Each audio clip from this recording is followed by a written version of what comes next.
এই সুনির্দিষ্ট প্রতিকার আইনের যেটা আমরা বললাম মেরুদণ্ড হচ্ছে আমাদের ইকুইটেবল রিলিফ। এখন ইকুইটেবল রিলিফটা কি আমরা সবাই জানি, এটা হচ্ছে যে যার যতটুকু প্রয়োজন তাকে আমরা ততটুকু দিব, কারো ক্ষতি করব না, কাউকে অবৈধ সুবিধাও দিব না, আর কারো ক্ষতি করব না। এটাই হচ্ছে ইকুইটেবল রিলিফের মূল প্রিন্সিপাল। ওই জন্য সুনির্দিষ্ট প্রতিকার আইনে যত প্রতিকার আছে সেগুলো কি ডিসক্রিশনারি, বিচারক চাইলে দিতে পারে, অবস্থার উপর ভিত্তি করে আপনি দাবি করতে পারেন না যে আপনাকে দিতেই হবে। এখন এই সুনির্দিষ্ট প্রতিকারের মধ্যে কি কি প্রতিকার পাওয়া যায় বা কি কি কাজগুলো আমরা করতে পারি? তো আমরা সবাই জানি যে কোনো প্রকার সম্পত্তির আমরা দখল উদ্ধার করতে পারি। এটা আপনি জাস্ট স্বাভাবিকভাবেই মনে রাখবেন, বাস্তব জীবনেও কাজে আসবে। যে কোনো সম্পত্তির দখল উদ্ধার, তো সম্পত্তি দুই প্রকার হয়, মুভেবল, ইমুভেবল। মুভেবল হইলে আমরা ৯ ধারায় যাব, সরি, যদি আমাদের মুভেবল হয় আমরা ১০ এবং ১১ ধারায় যাব, যেটা আমাদের জন্য গুরুত্বপূর্ণ না, ওইটা থেকে প্রশ্নও আসবে না। কিন্তু যদি আমার সেটা কি হয়, আমার সেটা ইমুভেবল প্রপার্টি হয়, তখন আমার জন্য দুইটা সেকশন আছে, একটা হচ্ছে ৯, একটা হচ্ছে ৮। এখন এই দুইটা আপনি নিজেকে নিজে আগে যাতে কোনো কনফিউশন ছাড়া ক্লারিফিকেশন যাতে আপনার থাকে যে ৮ ধারায় কি হয় আর ৯ ধারায় কি হয়। তাহলে যেইখানে কোনো মক্কেলের কাছে সে ইনটাইটেল, সে মালিকানা দাবি করতেছে, ওনারশিপ দাবি করতেছে, এর ভিত্তিতে দখল চাইলে ৮ ধারায় যাইতে হবে। তাহলে আপনার মক্কেল যদি বলে যে আমি এই সম্পত্তির মালিক, আমার কাছে দলিল আছে, আমার কাছে ডিক্রি আছে, আমি ইনটাইটেল, তাহলে মামলাটা আপনার ৮ ধারার অধীনে যাবে। আর যদি সে যদি বলে যে না, আমি জাস্ট দখলে রাখতে চাই, মালিকানা আমার কাছে নাই, যেমন আপনার ভাড়াটিয়া, লিজ সূত্রে, অন্য কোনোভাবে হইলেন, তখন আসবে আমার এই ৯ ধারা। মূলত এটাই পার্থক্য, আর কিছু না। মানে ৯ ধারা জাস্ট মালিকানা কার সেটা সে দেখে না, সে বলে যে যে দখলে যিনি ছিলেন উনি দখলে থাকবেন, তাকে আমরা দখল দিব, এতটুকুই। এখন এটার সাথে তামাদি ইন্টার আপনি একটু মনে রাখেন বেসিক অর্থে, যে ৬ মাসের মধ্যে যাইতে হবে যদি আপনি ৯ ধারায় যাইতে চান, আর ৮ ধারায় গেলে আমরা ১২ বছরের মধ্যে যাইতে পারবো। ৮ ধারার ক্ষেত্রে আমাদের দুইটা অনুচ্ছেদ আমরা অলরেডি এমসিকিউ লিখিততে আপনারা পড়ে এসেছেন, একটা হচ্ছে ১৪৪, একটা হচ্ছে ১৪২। এখন আপনারা বলতে পারে যে ঠিক আছে, আপনি এখন এই তামাদি আইনের অনুচ্ছেদ ১৪২ আর ৪৪ দুইটারই ১২ বছর, দুইটার মধ্যে পার্থক্যটা কি? তাহলে নর্মাল নিয়ম হচ্ছে, যদি আপনার মক্কেল একদিনের জন্য হইলেও ওই সম্পত্তিতে দখলে ছিল, তাকে বেদখল করা হয়েছে, সে একদিনের জন্য হইলেও ছিল, তখন ১৪২-এর অধীনে যাব। আর যেটা সে মালিকানা অর্জন করছে, কোনোদিন আজ পর্যন্ত দখলে যাইতে পারে নাই, সেটার জন্য ১৪৪ ব্যবহৃত হয়। পার্থক্য এটাই, আর কিছু না। তাহলে ৪২-এর মূল ভাব হচ্ছে দখলে ছিল, তাকে বেদখলও করা হয়েছে। আর ৪৪-এ হচ্ছে দখলে কোনোদিন যায় নাই, সে ইনটাইটেল দখলে যাওয়ার, এটাই পার্থক্য, আর কিছু না। তাহলে ভাইবা রিলেটেড আশা করি যে দখল উদ্ধার রিলেটেড যদি আপনার কাছে যত প্রকারই প্রশ্ন আসুক আপনি উত্তর করতে পারবেন। আর একটা গুরুত্বপূর্ণ যেটা হবে যে ৯ ধারার ক্ষেত্রে অনেকগুলো প্রশ্ন হয়। আপনারা হয়তো এইভাবেই বললো যে ৯ ধারা আপনি একটা কি করলেন, দখল বিরোধ নিয়ে মামলা করলেন, আপনার মামলা আপনার বিপক্ষে রায় গেল, এখন আপনি মক্কেলকে কি করতে বলবেন, কি পরামর্শটা আপনি তারে দিবেন? তো আমরা কি জানি, ৯ ধারার বিরুদ্ধে কোনো আপিল চলে না, কোনো রিভিউ চলে না, এই দুইটা মনে রাখবেন। তাইলে আপনি রিভিশন করতে পারেন। তখন বলবো যে রিভিশনটা আপনি করবেন কার কাছে? নর্মাল রিভিশন আমরা কার কাছে করি? জেলা জজের কাছে। কিন্তু যেহেতু এইটা ডিক্রি, তো ১১৫ সিপিসি বলে যে ডিক্রির জন্য হাইকোর্টে যাইতে হবে। এই হচ্ছে প্যারা, আর কিছু না। তাহলে দখল উদ্ধার রিলেটেড ৯ ধারার যেই এমসিকিউর জন্য যেটা পড়ছেন, ওইটা এখন জাস্ট বাস্তব জীবনে কাজে লাগান, আর কিছু লাগবে না। এরপরে চলে আসেন আমরা চুক্তি প্রবল। আপনাকে অত কিছু জানতে হবে না, জাস্ট এতটুকু জানবেন যে চুক্তি প্রবল করা যায় সুনির্দিষ্ট প্রতিকার আইনের ১২ ধারার অধীনে, এর চাইতে আর কিছু দরকার নাই। তখন আপনারে বলবে যে ঠিক আছে, তাহলে একটা বায়না চুক্তি প্রবল করা যাবে না, কিছু কন্ডিশন তো আছে। তাহলে আমরা ২১-এর এটা সাথে আপনি যুক্ত করে দিবেন, যে যেখানে বলতেছে যে বায়নামা চুক্তি হইলে নিবন্ধিত দলিল হইতে হবে, আর বায়নামার অবশিষ্ট টাকা মামলা করার সময় আদালতে জমা করতে হবে। তো দেখেন, এটা মুখস্থের চাইতে আপনার কাছে একজন মক্কেল আসছে, সে বায়না চুক্তির মামলা করবে, আপনার কাছে কি কি কাগজপাতি লাগবে তাকে তো বলতে হবে। তো এটা তো আপনার বাস্তব জীবন, তারে বলতে হবে যে ভাই নিবন্ধিত দলিল নিয়ে আসবেন আর বাকি টাকা সাথে নিয়ে আসবেন, মামলা করার জন্য এটা লাগবে। তাহলে এটা মুখস্থ করার কিছুই নাই, এটা আপনার বাস্তব প্র্যাকটিস। কতদিনে করতে পারবেন এইটা জাস্ট আপনি মনে রাখবেন। তামাদির 113 অনুচ্ছেদ 1 বছর। তাহলে এই চুক্তি প্রবলটা আপনার বাস্তব প্র্যাকটিস, যখন আপনার কাছে কেউ পরামর্শ নিতে আসবে এইটা আপনি পরামর্শ দিবেন। এরপরে চলে আসি দলিল সংশোধন বা চুক্তি সংশোধন, রেকটিফিকেশন অফ ইনস্ট্রুমেন্ট থেকে যদি আপনারা প্রশ্নটা করে আপনারা মূল্যায়িত করতে পারে যে কি ভিত্তিতে আপনি করতে পারেন। আপনি একটা দলিল সংশোধনের মামলা করছেন, এখানে আপনার মূল উপাদানটা কি, ডিফেন্সটা কি হইতে পারে বা আর্গুমেন্টটা কি হইতে পারে, আপনি কিসের ভিত্তিতে বিচারকের সাথে আর্গুমেন্টটা করবেন। তাহলে দুইটাই আপনার ডিফেন্স হইতে পারে বা আর্গুমেন্ট হইতে পারে। একটা হচ্ছে উভয় পক্ষের মিউচুয়াল মিস্টেক ঘটছে এইটা, অথবা তার সাথে প্রতারণা হয়েছে। তাহলে রেকটিফিকেশন অফ ইনস্ট্রুমেন্টের কন্ডিশনে দুইটার যে কোনো একটা আপনারা আদালতে দেখাইতে হবে, না হলে মামলা খারিজ হবে। এক পক্ষের ভুল হইলেও আপনার মামলা খারিজ হবে, উভয় পক্ষের মিউচুয়াল মিস্টেক হইতে হবে, অথবা আপনার সাথে ফ্রড প্রমাণ করতে হবে। তখন কত দিনে যাবেন? দুইটাই 3 বছর আছে। যদি আপনার উভয় পক্ষের ভুল হইলে 96 অনুচ্ছেদ ব্যবহৃত হয়, প্রতারণা হইলে 95 অনুচ্ছেদ ব্যবহৃত হয়, এটাই পার্থক্য, আর কিছু না।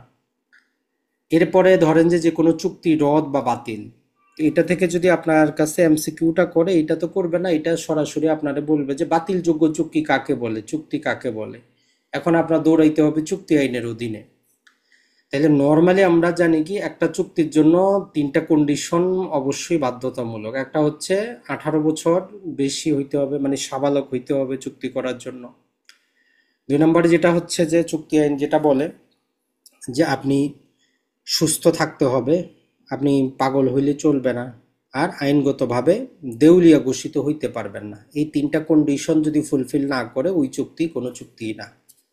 তাহলে নাবালকের সাথে চুক্তি, পাগলের সাথে চুক্তি, দেউলিয়া ব্যক্তির সাথে চুক্তি প্রথম দিন থেকেই বাতিল, এটা মনে রাখবেন, বয়েড। তাহলে এই কন্ডিশনটা আমরা চুক্তি আইনে পাবো। এখন বলতেছে যে কোন চুক্তিগুলো তাহলে বাতিলযোগ্য, বয়েডেবল। ওই যে আমাদের 35 ধারা যাইতে গেলে একটাই কন্ডিশন হচ্ছে কি, বয়েডেবল অথবা টার্মিনেবল হইতে হবে। 2টা ক্লজ ব্যবহার করা হয়েছে। দুইটার মধ্যে আবার পার্থক্যটা কি? কিছু চুক্তি আছে যেমন ধরেন যে প্রাইভেট ম্যাটার আপনার ব্যাপার, আপনার উপর জোর করা হয়েছে, আপনার সাথে প্রতারণা করা হয়েছে, আনডিউ ইনফ্লুয়েন্স ব্যবহার করা হয়েছে, ক্রোহেশন ব্যবহার করা হয়েছে। তো এগুলারে বলে যদি আপনি যদি চান তাইলে আপনি বাতিল করতে পারবেন, মানে বয়েডেবল, আপনার ইচ্ছার উপর নির্ভর করে। আপনি যদি বাতিল না করেন বৈধ। আর টার্মিনেবল হচ্ছে আপনি একটা চুক্তি করছেন, ওই কন্ডিশনে লেখা আছে যে এই কন্ডিশন বায়ার যদি আপনি কি করেন, বাতিল করেন, ভঙ্গ করেন, তাহলে চুক্তিটা বাতিল। তাহলে ভয়েডেবল আর টার্মিনেবলের মধ্যে এটাই পার্থক্য।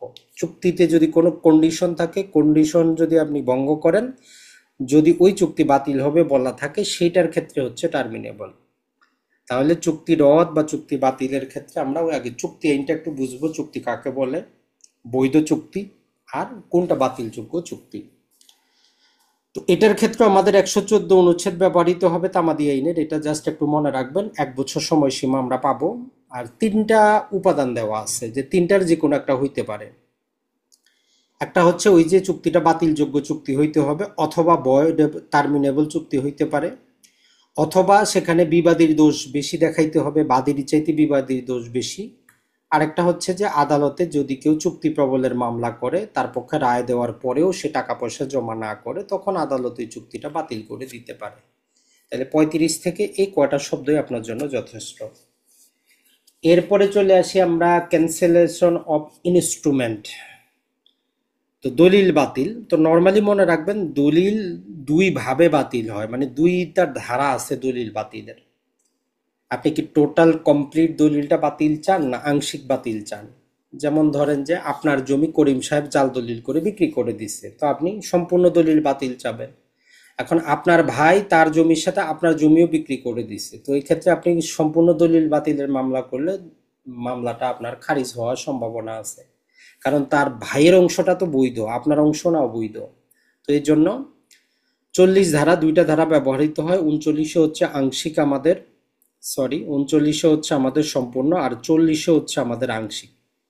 তাহলে আপনি আগে থেকে ডিসাইড করতে হবে আপনি কি সম্পূর্ণ দলিল বাতিলের মামলা করতেছেন, না আংশিক দলিল বাতিলের মামলা করতেছেন। এটার জন্য সময়সীমা 3 বছর।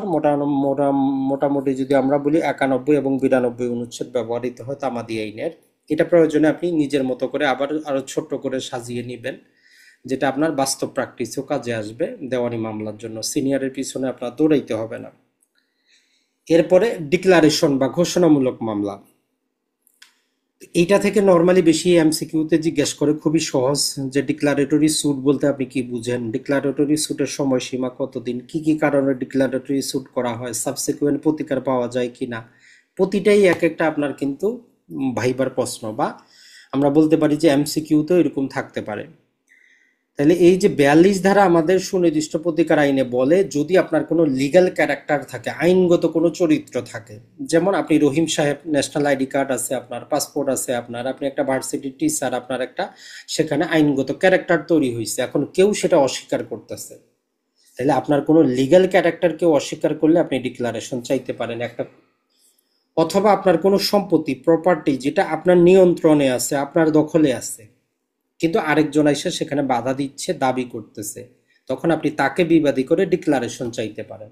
কন্ডিশন, সম্পত্তি আপনার দখলে।